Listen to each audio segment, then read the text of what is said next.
सबको जय मसीह की, प्रभु यीशु मसीह की पवित्र हजूरी में आप सबका फिर से स्वागत है।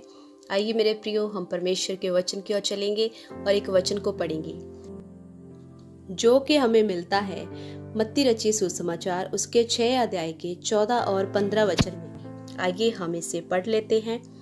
यहाँ पर ऐसा लिखा है, इसीलिए यदि तुम मनुष्य के अपराध क्षमा करोगे तो तुम्हारा स्वर्गीय पिता भी तुम्हें क्षमा करेगा, और यदि तुम मनुष्य के अपराध क्षमा ना करोगे तो तुम्हारा स्वर्गीय पिता भी तुम्हारे अपराध क्षमा ना करेगा। देखिए मेरे प्रियो, यहाँ पर प्रभु यीशु मसीह ने अपने पहाड़ी उपदेश में बहुत ही सामर्थी और बहुत ही गहराई के वचन बोले हैं, जिनमें से ये एक बहुत ही सामर्थी वचन है जिसको अभी अभी हमने पढ़ा है। और ये सारे वचन हमें बहुत बड़ी नम्रता में लेकर जाते हैं। मेरे प्रियो, परमेश्वर चाहते हैं कि हम इन सारी बातों को सुने और इन पर मनन करें। आज हमारे मनन का विषय है कि परमेश्वर चाहते हैं कि हम दूसरों के अपराध क्षमा करें। मेरे प्रियो, हमारा परमेश्वर क्षमा से, माफी से भरा हुआ है। उसने हमारे अपराध क्षमा किए हैं। परमेश्वर की संतान होने के अधिकार से परमेश्वर चाहता है कि मेरी संतान भी मेरे जैसा ही क्षमा करे। इसलिए परमेश्वर चाहते हैं कि हम भी अपने अपराधियों को क्षमा करें, जो हमें सताते हैं, जो हमारे लिए बुरा भला बोलते हैं, सोचते हैं। हमें उन सब लोगों को क्षमा करना है और एक मौका देना है। मेरे प्रियो, यहाँ पर एक बात है कि अगर हम दूसरों के अपराध क्षमा नहीं करेंगे तो हमारा स्वर्गीय पिता भी हमारे अपराध क्षमा नहीं करेगा। बहुत से लोग इस बात को ऐसे सोचकर दूसरे लोगों को क्षमा करते हैं कि अगर हम क्षमा नहीं करेंगे तो परमेश्वर हमें भी क्षमा नहीं करेगा। मेरे प्रियो, हमें इस बात को ऐसा सोचकर कभी दूसरों को क्षमा नहीं करना है कि अगर हम नहीं करेंगे तो हमारे भी अपराध क्षमा नहीं किए जाएंगे, बल्कि हमें बिना किसी स्वार्थ के, बिना किसी लालच के, परमेश्वर के स्वभाव को अपने आप में रखते हुए, दूसरों पर प्रकट करते हुए उन्हें क्षमा करना है। जैसे परमेश्वर ने हमें क्षमा किया है, हमें भी वैसे ही दूसरे लोगों को क्षमा करना है मेरे प्रियो। और इसलिए क्षमा करना है क्योंकि ये हमारे स्वर्गीय पिता का स्वभाव है, क्षमा करना, माफ करना, प्रेम करना।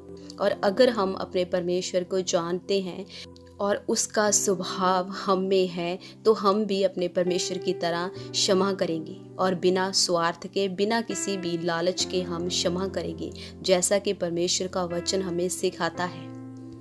मेरे प्रियो, 1 मिनट के लिए सोचिए।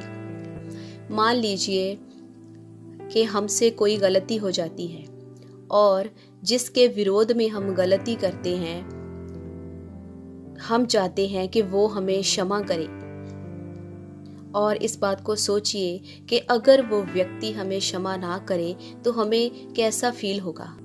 मेरे प्रियो, कोई भी व्यक्ति ऐसा नहीं चाहता कि उसके अपराध या उसकी गलती क्षमा ना की जाए, नज़रअंदाज ना की जाए। हर व्यक्ति माफ़ी चाहता है और हर व्यक्ति प्रेम चाहता है। जब भी आपको किसी को क्षमा करने में कोई प्रॉब्लम आए तो उस व्यक्ति के स्थान पर आप अपने आप को रख कर देखिए कि आपको कैसा महसूस होगा। इसलिए मेरे प्रियो, मत्ती 7 का 12 वचन हमें ये बताता है कि इस कारण जो कुछ तुम चाहते हो कि मनुष्य तुम्हारे साथ करें, तुम भी उनके साथ वैसा ही करो।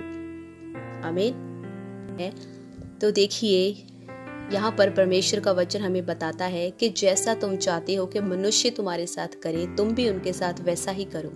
अगर आपको प्रेम की ज़रूरत है, अगर आपको क्षमा की ज़रूरत है, तो जाहिर सी बात है मेरे प्रियो कि दूसरा पर्सन भी हमसे यही आशा रखता है कि हमारे भी अपराध क्षमा किए जाए, हमें भी प्रेम किया जाए। हर व्यक्ति ऐसा चाहता है। सोचिए, अगर परमेश्वर हमारे अपराध क्षमा ना करता तो हमें कैसा लगता। इसलिए मेरे प्रियो, परमेश्वर ने हमारे गुनाह क्षमा किए हैं, हमें भी सिखाया है कि हमें कैसे क्षमा करना है। इसलिए परमेश्वर का वचन कहता है कि तुम भी क्षमा करो। और अगर आज के दिन पर इस वचन को सुनकर परमेश्वर के वचन के मुताबिक क्षमा करते हैं तो आप जानना चाहते हैं कि परमेश्वर हमें क्या बुलाता है? तो सुनिए परमेश्वर का वचन उन्हें क्या कहता है जो परमेश्वर की सुनते हैं। मत्ती 7 का 24 वचन कहता है, इसीलिए जो कोई मेरी ये बातें सुनकर उन्हें मानता है वह उस बुद्धिमान मनुष्य के समान ठहरेगा जिसने अपना घर चट्टान पर बनाया।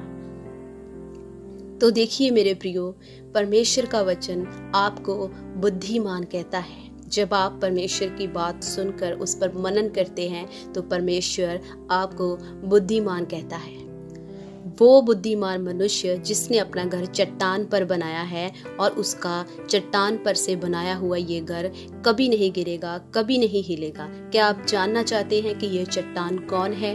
मेरे प्रियो, ये चट्टान हमारा प्रभु यीशु मसीह है। हालेलुया। जब स्वयं परमेश्वर प्रभु यीशु मसीह आपके साथ है तो कौन आपका विरोधी हो सकता है? इसीलिए मेरे प्रियो, क्षमा करना सीखें, माफ करना सीखें, तभी हम परमेश्वर की संतान कहलाएंगे। हालेलुया। परमेश्वर आप सबको इस वचन के साथ बरकत और आशीष दे। सबको जय मसीह की।